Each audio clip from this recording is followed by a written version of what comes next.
ఇంకా ఆనందమైన విషయం ఏంటంటే ఒక సినిమాకి ఆవిడ సావిత్రి గారు ఆరోగ్యం పాడైంది, మళ్ళీ ఏదో కూర్చుపడి ఏదో ఒక తల్లి వేషాలు వేసే లెవెల్కి ఆరోగ్యం ఉంది.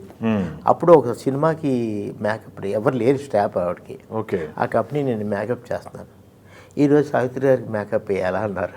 ఓకే. అనగానే నేను అవునా చాలా ఆనందంతో ఉన్నాను. వచ్చింది ఆవిడ మేకప్ చైర్లో కూర్చొని చెయ్యి ఇలా పెట్టక నా కళ్ళం నీళ్ళు వచ్చేస్తున్నాయి. మీకు ఆనందం తెలియదు, అది ఏంటో తెలియదు. ఏంటమ్మా ఎందుకంటే అమ్మ నేను మీకు మేకప్ వేయడం ఏంటి, నేను నాకు తెలిసేటప్పటికి మీరు పెద్ద ఈరోజు చాలా అదృష్టంగా భావిస్తున్నారు అన్నమాట. అలాగా వాళ్ళు నా అదృష్టం ఏంటంటే అండి, అలాగా ఆ బ్లాక్ అండ్ వైట్ నుంచి కలర్ మారుతున్న టైంలో మేము ఎంటర్ అయ్యాం. నా జీవితం స్టార్ట్ అయింది బ్లాక్ అండ్ వైట్ సినిమాలు. అలా అనుకుంటే రాజబాబు గారికి ఎంతమందికి మేకప్ వేసి అదృష్టం వచ్చిందో నాకు. అంతేగా. అట్లాంటి సందర్భాలు అయితే చాలా ఉన్నాయండి. రాజబాబు గారు కూడా మేకప్ చేశారు. రాజబాబు గారికి మేకప్ మ్యాన్ ఉన్నారు. సందర్భాలు కొన్ని చెప్పకూడదు, కొన్ని సందర్భాలు రాని పరిస్థితుల్లో ఆ కంపెనీ నేను పనిచేస్తుంటే నేను మేకప్ వేసే ఇది వస్తుంది. అట్లాగా అలా అనుకుంటే ఎస్వి రంగారావు గారికి మేకప్ వేయలేదు, కానీ ఆయన సినిమాలు పనిచేస్తున్నప్పుడు ఆయనది ఒక గొప్ప మనస్తత్వం. ఆయన ఏదో పాపం లేట్గా రావడం, ఏదో అనుకోకుండా ఇండస్ట్రీలో ఆయన ఏదో కారణం మనకు తెలిసే వయసుగా తెలుసుకునే వయసు కూడా కాదు, కానీ ఆయన ఆ మహానుభావుడు చనిపోవడం అనేది చాలా బాధకన్నా. ఆయన చనిపోయినప్పుడు కూడా నేను ఉన్నాను అక్కడ. అలా ఘంటసాల చనిపోయినప్పుడు కూడా నేను ఉన్నాను. లొకేషన్లో చనిపోయారా? లొకేషన్ కాదు, అంటే చాలా నిప్పులాంటి మనిషి సినిమాలో ఒక క్యారెక్టర్ చేయాలి ఆయన. యాక్చువల్గా 3 రోజుల వరకే. ఓకే. అది హిందీలో ఓంప్రకాష్ గారు చేశారు, తెలుగులో ఈయన చేయాలి. యాక్చువల్గా సత్యనారాయణ గారు వేషం వేయాలి ఆయన. ఓహో. పఠాన్ వేషం ఉంది కదా అది. అవును. ఇదేమిటని ఈ వేషం ఇచ్చారు. ఒకరోజు షూటింగ్ చేసాం. ఒక టెలిఫోన్లో మాట్లాడేది ఇన్ఫర్మేషన్ ఇస్తుంటారు హీరోకి. అవును. తర్వాత చూస్తే లేడు ఆయన, ఇంకో శ్మశానం చేయాలి. అలా ఇంకా రావడం అయి అనారోగ్యం అయిపోయి చనిపోయారు. అప్పుడు ర్యాలింగ్ గారు వేశారు. ఆయనే ఆరోగ్యం బాగోలేదు, కాకపోతే ఏంటంటే ఒక సీనియర్ పర్సన్ ఏమన్నా వేయాలనే దీంతో అలాగే. అట్లాంటి సందర్భాలు అయితే చాలా ఉన్నాయండి. ఓకే. ఇంక సావిత్రి గారికి వేసానని ఎంత ఆనందంగా చెప్తున్నానంటే, మరి అవన్నీ మనం అందే ఇదే కాదు అండి, వాళ్ళకి వేయటం వల్ల నాకు ఆహా ఎంత గొప్పోళ్ళకి నేను మేకప్ వేసాను. మేకప్ వేయటమే కాదు, ప్రజెంట్ జనరేషన్లో కూడా ఉన్నానా. 53 సంవత్సరాలు అంటే ఇంకొక 10 సంవత్సరాలు ఇప్పుడు 100 years అవుతుంది ఇండస్ట్రీ. మొన్న 75 చేశారు కదా, దానికి నేను మొత్తం మేకప్ అంతా నేను శివ గారు చేసాం, శివ చిరంజీవి గారు మేకప్.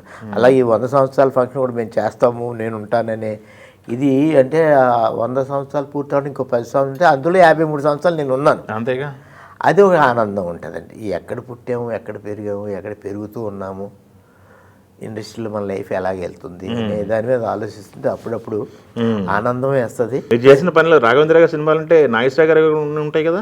నాగేశ్వరవి ఉన్నాయి కానీ 2 ట్రాక్లు ఉంటాయి. అప్పుడు వారు నాగేశ్వర స్టాప్ ఉంటుంటారు, అట్లా జరుగుద్ది. అలా అనుకుంటే జగపతి పిక్చర్స్ చేశాను. అవును.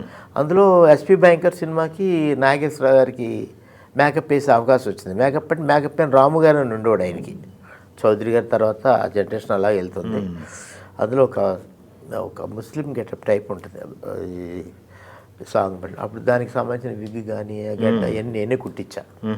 వచ్చిన తర్వాత నువ్వే ఈవేళ రామారావు గారు అదే చెప్తా, చాలా బాగుంటుంది. రామారావు గారు సెట్లోకి ఎంటర్ అయ్యే వరకు మామూలుగా మాట్లాడుకుంటుంటారు.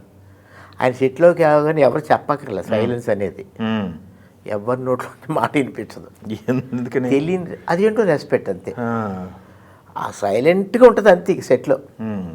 నాగేశ్వర గారిది ఏంటంటే సరదాగా ఉంటుంది. ఓకే. ఆయన ఇంకా మాట్లాడడం కానీ జోక్స్ చేయడం కానీ మిగతా అంతా బాగా మాట్లాడడం అదొకటి. ఇది ఎంత చేంజ్. ఓకే. ఎవరు చెప్పక్కర్లేదు అంటున్నాను కదా, సైలెన్స్ అనక్కర్లేదు. ఒక స్టూడియోలో అన్ని స్టూడియోలో అది షూటింగ్ జరిగేటప్పుడు సైలెన్స్ అనక్కర్లేదు అనేది ఆడియన్స్కి. కానీ అక్కడ ఉంటే ఏంటి ఫ్లోర్ల మీద రేకు షెడ్లు అప్పట్లో. సాయంత్రం అవగానే కాకిల గోల ఎక్కువ ఉండేది, గర్ర గర్ర గర్ర గర్ర. వీటిని ఆపడానికి సైలెన్స్ చేసేవాళ్ళు కానీ లేకపోతే జనాల విషయంలో మాత్రం సైలెన్స్ అనే పరిస్థితే వచ్చేది కదండి. ఓకే. అంత మంచిది. ఇకపోతే నేను చెప్పినట్టుగా బ్లాక్ అండ్ వైట్ నుంచి కలర్ వస్తున్న జనరేషన్లో వచ్చామంటున్నారు కదా, అలాంటి విషయాల్లోని ఈ గురువుల వల్ల నేర్చుకున్నది ఎలా ఉంటుందంటే బ్లాక్ అండ్ వైట్ మేకప్ కలర్కి పనిచేయదు. బ్లాక్ అండ్ వైట్ వేసే మేకప్ బ్లాక్ అండ్ వైట్కే, కలర్కి పనిచేయదు. అలాంటి దీంట్లో ఈ గురువుల వల్ల మాకు వర్క్మెన్షిప్ బాగా సెట్ అయింది. Okay. Eastman colour, Fuji colour, RO colour వచ్చింది. ఆర్ఓ కలర్ ఏంటంటే తక్కువ రేటు. ఆ కలర్లో మేకప్ వేయాలంటే అప్పుడు ఏం చేసినట్టు ప్రతి డెప్త్ బ్లూ అంటే బ్లూ, రెడ్ ఎలా కనిపించింది అంటే టెక్నికల్గా చెప్తున్నాను. అట్లాంటి ఇది కూడా పనిచేయడం వల్ల మనకి ఆ కలర్ మేకప్ నేచురల్ అనేది వెళ్తుందండి. ఇకపోతే